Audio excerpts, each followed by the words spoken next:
SV Krishna Reddy గారు తీసిన సినిమాలు మీరు చూస్తేనే అర్థమవుతుంది అసలు ఒక్కొక్క స్టోరీ ఎంత వెరైటీగా ఉంటుంది. ఆ స్టోరీని ప్రజలు ఎలా రిసీవ్ చేసుకొని సెన్సేషనల్ హిట్స్ ఇచ్చారు. అందులో నేను చేసిన సినిమా కూడా ఒకటి ఉంది, శుభలగ్నం.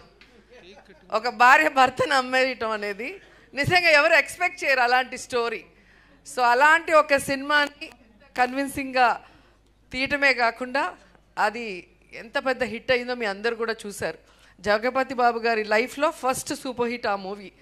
మొన్ననే మేము డ్రామా జూనియర్స్లో నేను, ఆమని, జగపతి బాబు గారు మళ్ళీ ఆ సినిమాని ఒక చిన్న స్కిట్ లాగా చేసాం. అది కూడా ఎంత సక్సెస్ అయిందో మీ అందరు కూడా చూశారు. సో ఆయన తీసిన సినిమా పేరు చెప్పగానే ఎవరికైనా ఆ సినిమాలో సీన్స్, సాంగ్స్ గిర్రని తిరుగుతాయి. సో అంత బాగా ఉంటుంది ఆయన రాసే ఆ యొక్క సన్నివేశం కానీ దాంట్లో ఉన్న డైలాగ్స్ కానీ.